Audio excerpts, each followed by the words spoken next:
everyone, what is up and welcome back to my channel. My name is Ella. And I'm Jodie. And in today's video we are going to be doing a girl talk Q&A. Woo! So myself and Jodie both go to the University of Nottingham. We met at NSTV, we're both digital ambassadors, and we also happen to live 10 minutes away from each other. Literally 10 minutes away. Massive coincidence. We didn't know until like 6 months into knowing each other. No, I know. Like we didn't even realise. So I headed over to my Instagram and I asked you guys for questions all about relationships, friendships, university, anything you like really. Entanglements as well. Entanglements. And we're going to be filming a part 1 and a part 2 on Jodie's channel. So if you want to subscribe to her channel, then don't forget to check her out. I'll leave the link in the description. Yep. She does the best girl talk videos. Thanks. And she knows it. She's like, oh, thanks. no, her girl talk videos, the best. So you have to go and watch them. I was like, I have to get on my channel to do a girl talk video. Without further ado, let's get into the questions. First question: is there still high school girl bitchiness at university?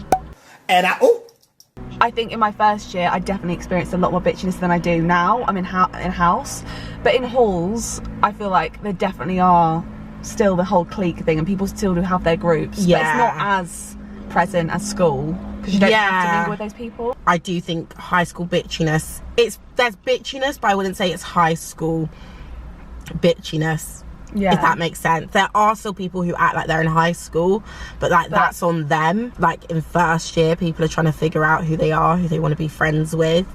I experienced it most, I would say, in first year and second year. I did first year. For sure. Third year was way more peaceful. Although I saw other people experience it, I didn't go through it as much. You can be friends with anyone though, in the sense that, like, that's the one thing I would say with uni, is at school sometimes there's like, because of the whole cliquey thing, sometimes it's like if you're friends with a certain person, or if you're, I don't know, if you get involved with a certain group of people, then you have to like stay with them, or like you're almost like she's not cool enough to be our friend, or like we're only us four. It's not like that at all. Which is one thing I love about uni, actually. People want to be friends with anyone. Like if you're a cool person, you get along with someone, they will be your friend, and you don't have to be in a group to be their friend. Top 3 qualities you like in a friend. Oh no, okay, I like this one. This is a really cute one. I would say caring. I think being a caring friend is really important, especially like as a I'd like to think I'm caring. Some people may disagree, but like as like a caring person, I really like when my friends like match that energy with me. Like I know that if I needed something from them, I can go to them, and if they needed something from me, they could always come to me. So I think caring is a really big thing. Funny and like entertaining. Like I just don't like, I don't do well with, like a good vibe. I don't do well with boring people. No offense if you're boring. No, but I like people who like to do things, who like to have fun, who match that energy, and who like come ready to enjoy themselves. And I've kind of stuck between two ones, loyal and positive. Yeah, because I think positivity is such a big thing in friendship, that like when you go to someone with a problem, or when you're just talking about life, the way someone sees life is so important, because someone's always negative. If you're always around negative people, it is going to affect you. Like it's easier for 10 people to pull one person down than it is for one person to try and pull everyone else up. I'd say that, but then also loyalty, because as Georgia, what's her name from Love Island? Georgia Steele from Love Island says, I'm loyal, babe.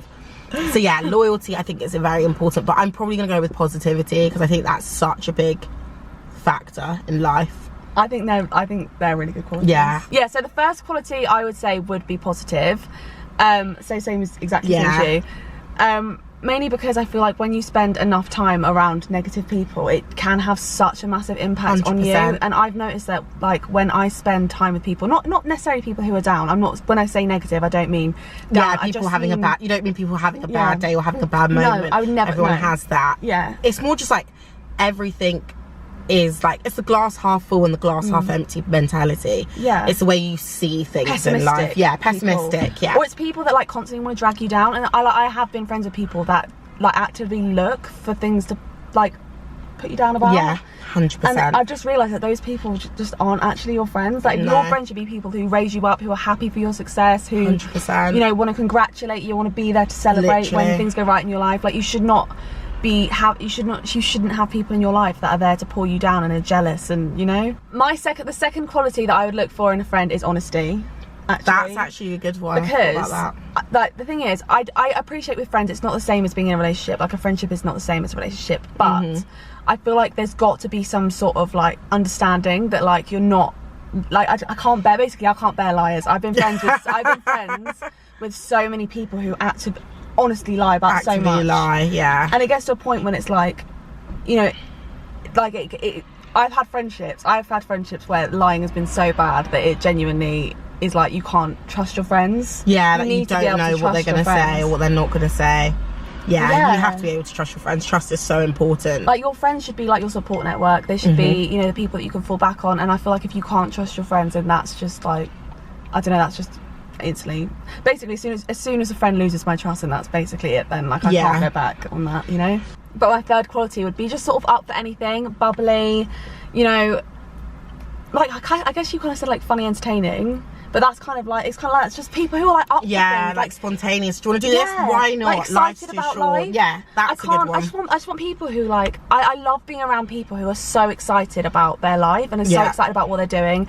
And are like, I'm not saying I want to be friends with hardworking, driven people, but I feel like being around those kind of people, I think it's doesn't it like have makes you such a better person. It might not be that they like the same things as you. They might be hardworking, driven in finance or in like law or in whatever it is they want to be or what they want to do. But like just their drive and their perspective and everything like pushes you to like do better and be better. Like you want to be around people who want similar things. Exactly. Okay, did you ever feel pressured to be single at uni or told you were wasting your uni life if not? So yeah, I've been in relationships for most of my university experience. I was in one relationship, got broken up with, got into another relationship. So I've basically been in relationships my whole time at uni, and I absolutely loved my university experience. Don't get me wrong, like up until this point, I've been in a relationship at uni. So and you've been having a good time. Like, it's not like it was a death sentence or anything. No, it's not. But like with that said, there are 100% things that you miss out on if you're in a relationship at uni, and that's. I'm saying that from a place of experience as well, and from seeing like my single friends at uni, and doesn't necessarily mean sleeping around. It's not necessarily what it means, but there is I don't know how to put it. There is like a certain degree of freedom that comes with being single at uni, and when you're in a relationship, it's I don't know.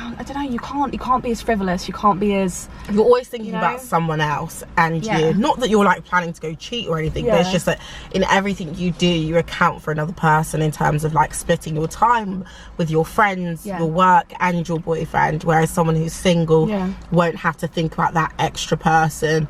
All they have to think about is their friends and their work. So socializing, do my work. Whereas you would have to think about a whole other sector to your life. Yeah, like you're adding another dimension. I feel like in terms of like when everyone's like don't go to uni in a relationship, I understand that some people say it from a good place, other people don't, but I think when it's coming from a good place, I think what they mean is that when you get to uni, you're going to meet so many people and you are starting a whole new life. And when people say that, sometimes they don't want you to go into it feeling like you're tied down somewhere else. They want you to be fully immersed in what you're doing. So I learned to really, really like it. I learned to really enjoy it, and I think that's also because I was surrounded by a lot of friends who wanted to be single. They wanted to live their life. They didn't want to be tied down. They weren't looking for a relationship. And when you're surrounded by that, then you like see it as like, oh my gosh, being single is such a fun thing. Like, oh my goodness, I get to do this, I get to go here. The times that I was seeing someone or that I was not single, I'm not gonna lie, it was the most stressful times of my life. Okay, what has been your biggest lesson from previous entanglements? I guess the biggest lesson from situationships, entanglements, relationships, my biggest thing would just be to think of yourself. And what I mean by this is just think, hold on a second, press pause. Wait a damn minute. How is this person benefiting me? Are they giving anything to me? 100%. Are they adding to your life? Because the thing is, it's so easy to, in any situationship, entanglement, relationship, it's so easy to think, oh, you know, this person is perfect, they're doing all this, you know, they're so funny, they're so smart, they're so good looking, but what are they actually doing for you? Like, are they giving you, are they adding to your life? Yeah, they're giving you something. Yeah, because I feel like it's so easy to get so swept up, especially in entanglements and situationships. It's so easy to get swept up with like, oh, they texted me first, or they just said this really nice thing to me, or they bought me flowers, I personally feel like it's so easy for boys to say those things and not actually have substance there. Yeah, boys chat shit. Yeah, boys, they do chat shit. Yeah, they do. Period! Not in a mean way, like for me to be like, oh, boys, but what they like they saying, don't. Yeah, like I think they just say things. They don't always mean what they're saying. They just say it because they know it's what you might want to hear. They know that's what they should say, or they think it's the right thing. So yeah, I think it's what are you doing, not what do they actually mean when they say what they say. I won't lie, there's been a couple of entanglements in my personal life. Biggest lessons, I think what you said is really true about like, what are you actually gaining from it? Like, does it actually benefit you? If you spend more time crying about it than you do smiling about it, it's not for you. Worth it. Get out, literally. Get out, run a mile. Like, run. And don't think like, oh, but if I run, like, we might not like be like, who am I gonna find? Like, will I find anyone? You will find someone. Like, you will find someone. Do not worry about it. What they're giving you cannot be minimal. Like, I remember I used to say things like, oh yeah, but he's really nice and funny. And my friends were like, okay, everyone, my friend would literally be like, I'm nice. Yeah, she's like, I'm nice and funny. Like, you can get that anywhere. And I think it's like, not like, don't make excuses for the person, and don't like minimize, like, give them credit for the bare minimum. Be real with yourself. 100%. Head check. I feel like the best way to do this is to tell to be open with your friends about the situation, because their reaction, they'll be like, mate, like, what are you doing? Like, I've honestly, most of my entanglements that I've gotten out of has been because friends have literally turned around to me and been like, come on mate, you could do so much better, or like, it's not worth it, like, get out. My biggest lesson is probably to, like, if it's not benefiting you, get out. If you're giving more, especially if you're giving a lot of your time and your energy, look at what they do, not necessarily what they say. Actions speak louder than words. 100%. Every single time. And do you know what, I've had people in my life that have said the most and done the least. Absolutely. Done the least. Nothing. You have as much power as the guy does. I think in the past I've always thought that, like, they call the shots, in the sense that, not to say that like I want to be in charge or anything, not in that sense at all, but I mean that, like, in terms of how I feel, and if we're gonna take it further, or how he treats me and stuff like that, I always felt like I just had to take it the way it was. I can never say that, like, I don't like when you do this, or I don't feel comfortable with this, or this really annoys me, but they would happily say if they didn't like something. And that's something I'd say, that like, you also have a right to be like, do you know what, that doesn't run with me, that's not my style, I don't like it when you do that, so this is done. You have just as much power as any guy. You're still beautiful, you're still lovely, you're still kind, you're still all of those things. They just didn't see it. Period. Okay, so next question. Top boy tips. I feel like I expect too much. Excited for the new video. Thank you so much. Do you want to go first? Yeah, expecting too much. I think a lot of people go through this phase where you expect the world. I think it's important, especially in early stages, to remember that, like, just reduce it in your head. Reduce it to just having a conversation. Reduce it to, you're just texting someone, not... Chill out. Like, chill out. Like, if you feel like you have to dial it back a bit, dial it back times 10. Like, it's okay to just like be relaxed in it, and just to like cool it off. I think girls, we like get worked up into things, we get very like into things very quickly, whereas like guys often are like 30 miles behind you when you're already like heading to relationshipville. You just learn to like expect less, to manage your expectations. Don't be a pessimist about it. Don't go into everything thinking like, he's gonna break my heart, he's gonna ruin it, just go in it at like a happy baseline. I think just be like, yeah, we're just talking, but don't give it too much credit, don't give it too much like thought, don't give it too much time. Like, the biggest power you have is being you, and you should like 100%. Genuinely, I feel like it's so, I feel like in both of my relationships, when I think back to like the initial getting into a relationship, in both of those times I was not looking for a relationship. I was not 100%. actively seeking it out in any sense of the word. In fact, especially with like my first boyfriend, I think I was around 16. I was on this like I was at NCS. Have you been on NCS? Yeah, I've never been on it. I worked for it, so I was a senior mentor. And I remember I went on that absolutely not even a thought in my mind. Wasn't even looking at the boy. Wasn't even looking at him. And then it just happened naturally, out of nowhere, unexpected.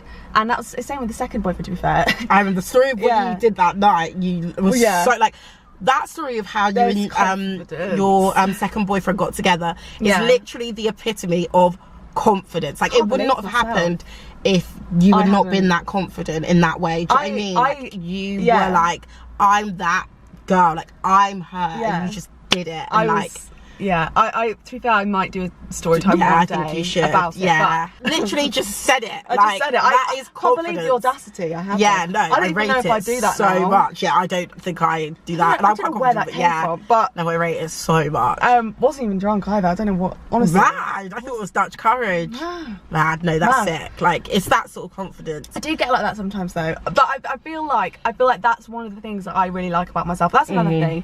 Find things that you like about yourself and back yourself, because there are qualities about you that nobody else has, or 100%. That, you know, there are things that you do that no one else will do better. 100%. And you know, your power is being you, and the best thing you could be and the bravest thing you could be is yourself. 100%. Yeah, that's what I would say. And like, I feel like in all sectors of your life, in the workplace, with relationships, 100%. With friendships, if you are yourself, then like, you can be proud of yourself in every situation, because you are authentic and you are you, and no one can take that away from you. And also, you'll know that you're attracting the right kind of people. 100%. I think that's the thing. If you pretend 100%. To be someone you're not, you pretend to be this over flirty, over the top person, just trying to attract a boy, you will attract the wrong kind of boy, because that's not really you. You're just gonna try and get in your pants. Yeah, essentially. Exactly. Let's just call it what it is. Do you respect yourself? You know where your boundaries are. So when someone's being too much or not doing enough, don't be afraid. Don't be afraid to say. And be yourself. You are you. Yeah, that's the thing. Do not let anyone make you doubt yourself or question yourself. Should I have done this? Should I have acted this way? No. If people don't like you for you, it's their loss. 100%. I think be yourself. I think it's a big one. Confidence. I feel like that's the main thing when it comes to boy tips. Also, I would say, like, don't be too full on in the early stages when it comes to boys. Chill out. When you're too much, one, boys get scared and they just don't like it. Two, you have to let them feel like they're doing the legwork. The next question is, well, it's not a question, it's more just like a statement, and that is all about working on yourself. So what would you say about that? So at the moment, as you all know, your gal is going through a breakup. She was struggling quite hard. It's almost been 2 months now. I feel like I've done a lot of hardcore working on myself. I feel like I could write a book on it at this point. Wow. I really feel like ella.houghton, the author. And I'm learning every day, don't get me wrong. But I feel like in the past 2 months I've learned so much about how to work on myself, because I feel like as well, it's a very sort of wishy-washy thing. Oh, just work on yourself, boo. People like to be very like superficial about it. Like, do a face mask, look after yourself. It's like none of that. Do you know what? I've learned a lot about mental self-care recently. 100%.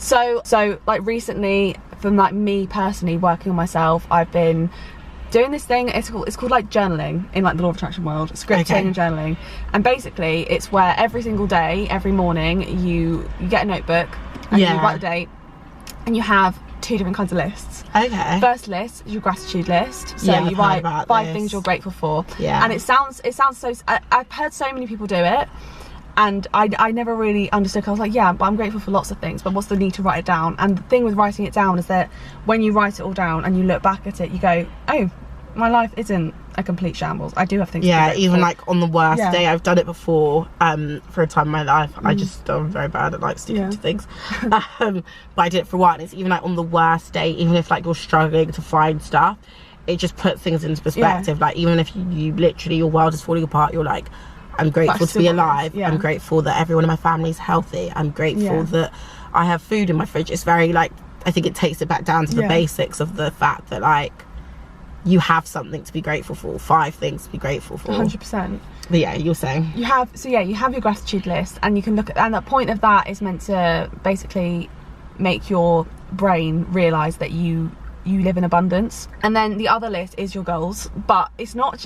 like your standard goals list, because I feel like, you know, normally you write out your goals and, you know, you just say, oh yeah, no, like for me, for example, want to reach 3,000 subscribers by the end of July. That would be like, let's say that. Let's say that.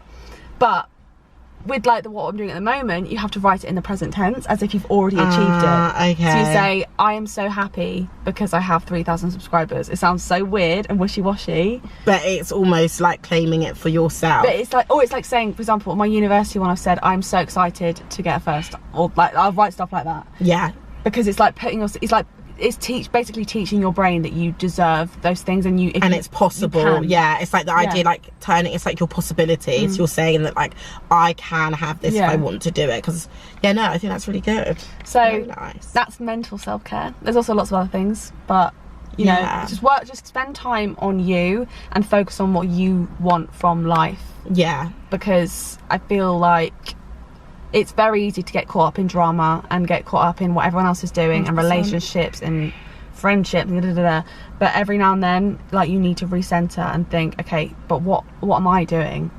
How am I? What about my life? Yeah. That's what myself. What do you think? No, I completely agree. I think those things are really good. Working on yourself. What would I say about that? Yeah, I think a lot of it is like, it's more than just like self-care. Like, it's more than just like skincare and like wearing a pretty outfit and all of those sorts of things, because I think everything starts with up here. If you feel good mentally, you feel good physically, your perspective on life is far better when you feel better.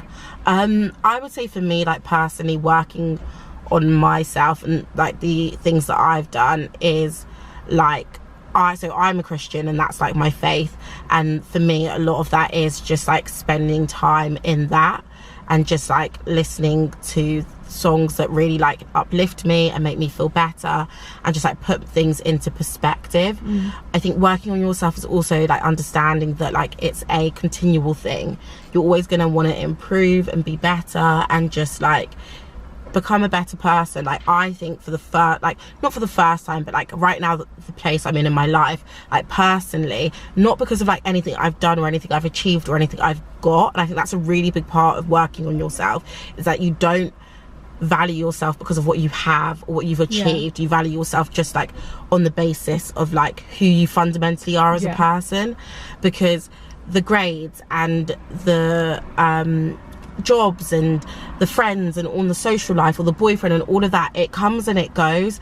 And if you base like loving yourself and being happy and content with yourself and on all of those things, it will disappear. Like, your happiness and your joy will be going up and down with everything that comes and goes. There are times when you will not have a job, so then does that mean you're going to be down every time you don't have a job or things aren't going well at work? Or if it's the fact that you get good grades and you pride yourself on your grades, and that's where you feel like, yeah, I'm working on myself, I'm the best version of myself. When you don't get a good grade, because it happens, when you don't do as well on an essay as you hoped, you'll then plummet and you'll be struggling. So I feel like for me, like working on myself was really about detaching myself from, and like continuing to work on myself is detaching myself from the things that I'm able to do, or the things that I can achieve and stuff, and just being like, do you know what, I'm a sick individual just like as I am. Even if I did like nothing, even if I didn't do YouTube, even if I didn't get a 2-1 at university, even if I didn't do all of those, I'm still a cool person. I still like who I am. And I think that for me has been like the biggest part of working on myself, like detaching myself from that. So thank you very much for watching this video. If you enjoyed it, don't forget to give it a thumbs up and hit the subscribe button and the notification bell if you like a notification every time I upload a new video. If you want to check out part 2 to this Girl Talk Q&A, then head over to Jodie's channel. She has the best content. Thank you. Yeah, I just love your videos so much. I'm a fan. Yeah, part 2 will be up on my channel, so you guys can see us answer the rest of your questions. We do answer all of them. It's just Summer and Ella's video. We've got some juicy ones to come as well. Yeah, people ask some really good stuff. So if you want to watch that, then head over to my channel. And yeah, make sure you subscribe to Ella as well. Help her get to 3k by the end of July. We've not got long to go. No, I've not got long. But I've only got about 110 to go now. Oh, that is so doable. Okay, guys, he literally is so consistent, makes such good videos, and she's so open and like so honest. I think that's very hard to find these days on YouTube. So yeah, make sure you subscribe, bell notification, like, comment, all of that kind of stuff. And yeah, love you too. If you'd like to follow me on Instagram, my handle is @ella.houghton. Follow me on there for all the most up-to-date information on what is going on in my life, and follow me on TikTok. My handle is @ella.houghton, and the last O is a 0. Yeah, I'm mainly on Instagram, so you can follow me on there. It's just my name, Jodie_O'Kine. I really hope that you enjoyed this video, and I will see you in the next one. Bye. Bye.